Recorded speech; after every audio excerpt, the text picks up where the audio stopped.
En esta panorámica, en este repaso panorámico a la enseñanza del liderazgo en el libro de Nehemías, entramos en el capítulo 3.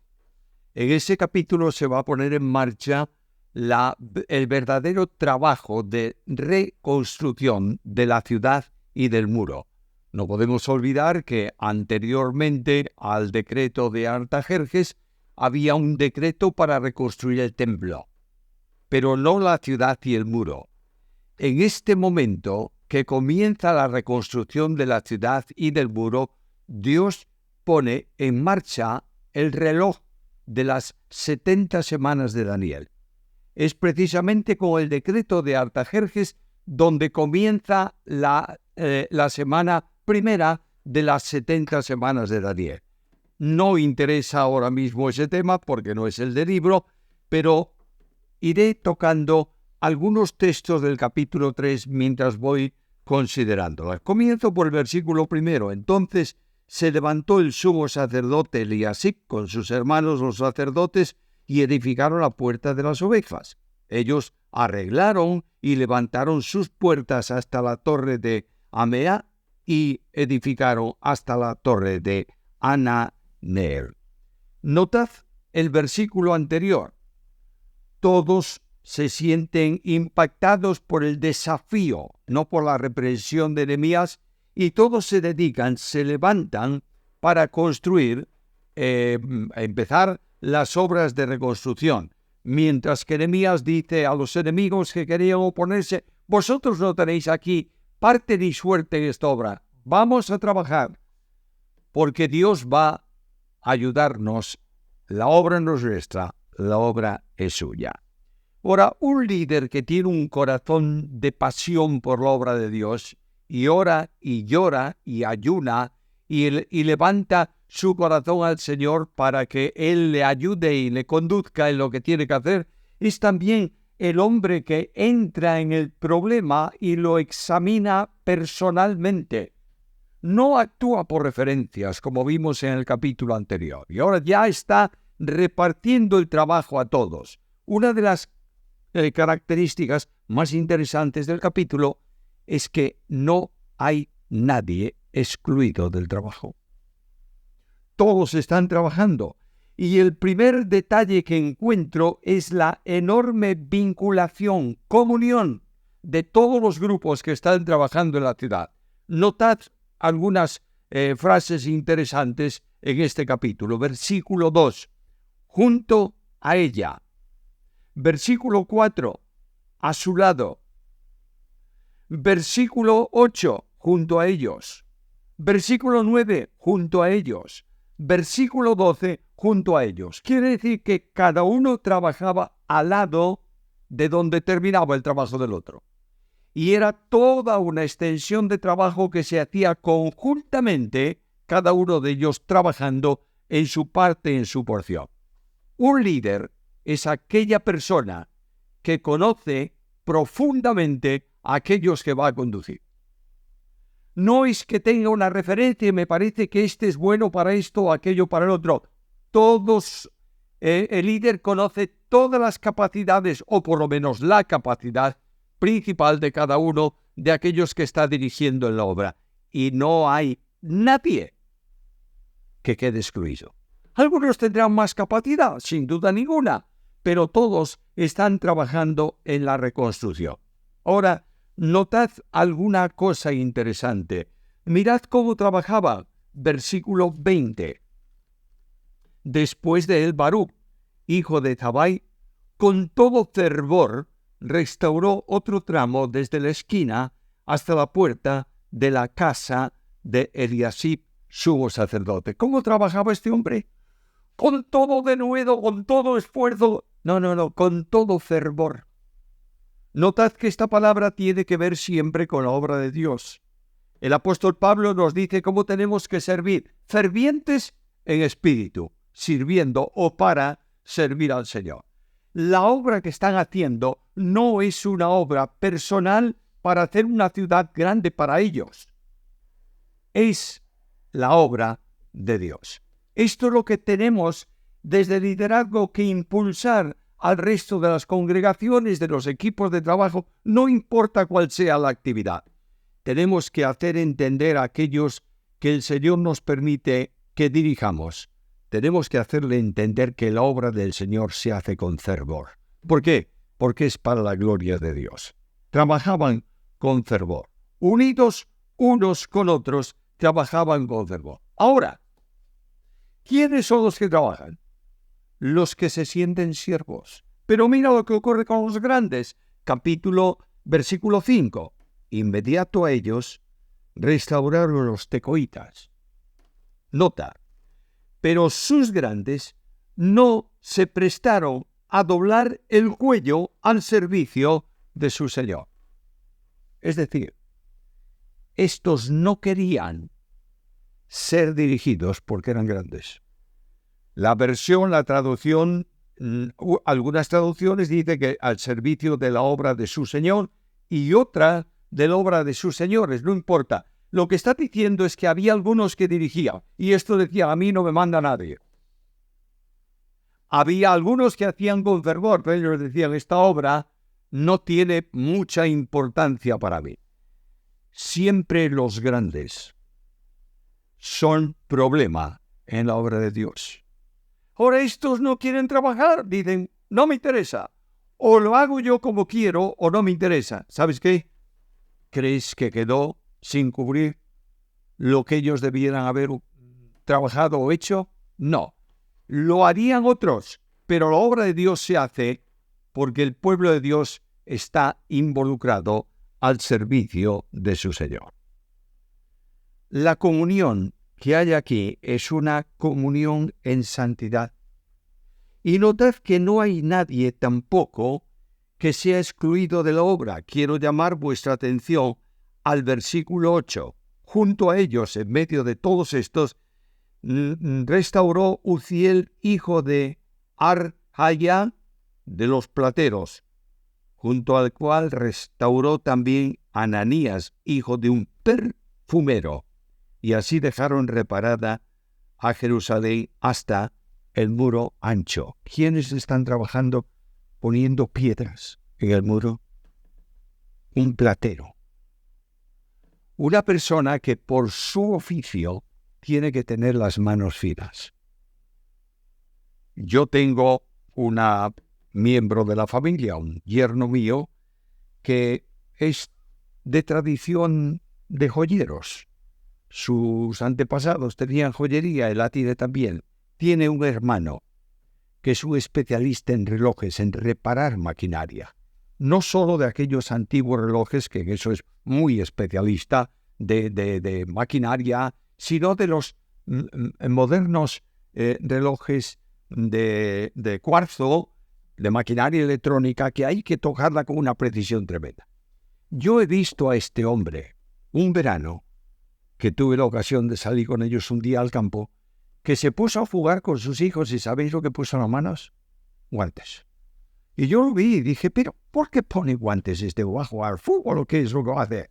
No, porque no quería lastimar las manos, porque tenía que usar destornilladores y aparatos pequeñitos de alta precisión y tenía que tener las manos lisas.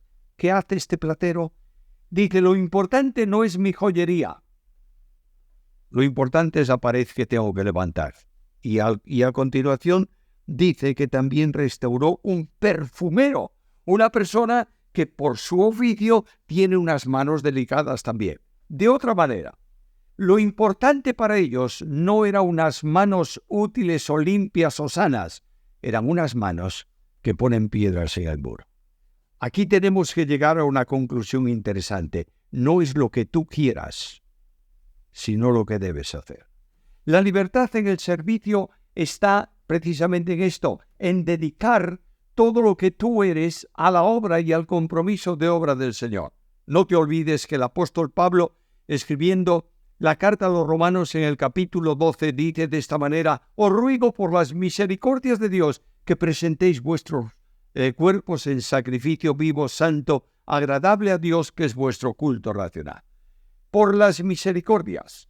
Mira, tus manos están en la obra, sientes a veces una cierta propensión a retirarlas porque la obra está molestando tus manos, hablo alegóricamente, mira las manos de Cristo. En ellas hay los orificios de la cruz. El amor de Cristo hacia ti debe impulsarte a ti, amándolo Él, a servirlo en la obra. Ahora, aquí están todos. ¿Por quiénes empezaron a reconstruir? Versículo 1. El sacerdote Eliasib y sus hermanos los sacerdotes. Yo quiero que notes esto. No hay rangos jerárquicos en la iglesia. El sacerdote en los tiempos de Nehemías era una persona que tenía que ocuparse del templo solo, y de los sacrificios solo, y de enseñar la ley solo. Pero este hombre desciende de su posición a la que tenía derecho para trabajar codo a codo con el resto del pueblo. Hermanos míos, en la iglesia de Cristo no hay señores, hay siervos. Y no hay siervos de distintos niveles, hay siervos. Y el más grande entre siervos ejemplares, que puede ser el apóstol Pablo, decía que los hombres nos tengan por siervos de Cristo. No quiero pasar a la historia como el gran apóstol, quiero pasar a la historia como un criado de Jesucristo. El impacto que produce en mí este capítulo es evidente. Necesitamos gente comprometida porque tiene conciencia clara de qué es delante del Señor. Ahora hay una sorpresa. Mira el versículo 12. Junto a ellos restauró Salum, hijo de Alogis, gobernador de la mitad de la región de Jerusalén. Nota esta frase. Él con sus hijas. Luego las mujeres están en la obra. A lo largo del tiempo, la mujer cristiana ha sido excluida de muchos ministerios en la iglesia por el único hecho de ser mujer. Aquí me está enseñando que un líder consciente del valor de todo el pueblo de Dios coloca también a trabajar las mujeres. Yo no digo que se eliminen ciertas limitaciones bíblicas para ciertos ministerios, pero en la iglesia de Cristo en tiempo de los apóstoles y con los apóstoles trabajaban las mujeres. Recuerda lo que dice el apóstol Pablo al final de la carta a los filipenses: ruego a Evodia y a Síntique que sean de un mismo sentir en el Señor. Aquellas mujeres estaban peleadas, la razón no importa cuál sea, estaban en conflicto, pero él dice a los líderes de la iglesia, especialmente a uno de ellos: trátalas como tratarías a aquellos que han sido con ellas mis compañeros en la fundación de esta iglesia. Cuando una iglesia pierde la colaboración de las mujeres, ha perdido un alto valor en la edificación de la obra. Ahora, el líder que coloca a la gente toda en comunión trabajando, le da las porciones conforme a las fuerzas de cada uno. Y ahí tienes cómo cada uno trabaja en algún momento, en algún lugar. Versículo 23. Después de ellos, restauró Benjamín y Jasub frente a su casa. Luego, al final de ese versículo, hijo de Ananías, cerca de su casa. Versículo siguiente, versículo 24, desde la casa de Azarías hasta el ángulo entrante del muro y hasta la esquina. De manera que cada uno trabajaba conforme a sus fuerzas y se le dio provisión de acuerdo con ellas en el lugar en que podía trabajar con el mínimo esfuerzo físico posible. Uno trabajaba frente a su casa, a lo mejor era un hombre mayor o un hombre de cierta edad, no dejaba de trabajar, pero lo hacía en un lugar cómodo. El líder sabía cuál era la capacidad de esa persona para el trabajo. Otro trabajaba un poco más allá de su casa y aquel que tenía mucha fuerza para hacerlo ocupaba un espacio más distante para que la obra toda fuese realizada. ¿Sabes qué? El líder tiene que conocer a su pueblo. El pastor tiene que conocer a las ovejas. El conductor tiene que saber a quiénes tiene que conducir. No se pueden tratar a todos de la misma manera porque no todos tienen la misma capacidad, pero todos tienen el privilegio de servir y de trabajar. Esto exige que en nuestras iglesias el liderazgo planifique la obra, por supuesto, porque sin planificación no hay obra, pero tiene que conocer su congregación para poder establecer los parámetros de trabajo, de modo que nadie quede sin trabajo, pero nadie sea recargado en trabajos que casi no puede hacer.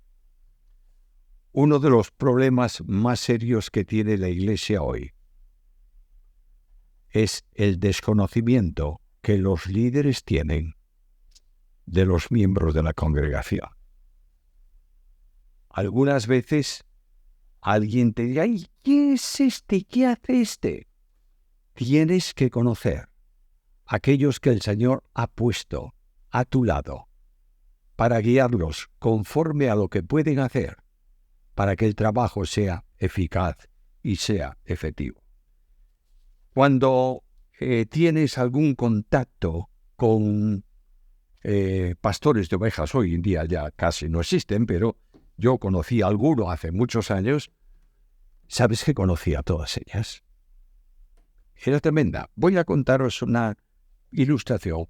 Estaba una vez en un lugar de Castilla y estaba con un creyente, un señor que me hospedaba en su casa en unas conferencias, y este hombre comía tempranito y después de comer, pues decía, vamos a pasear.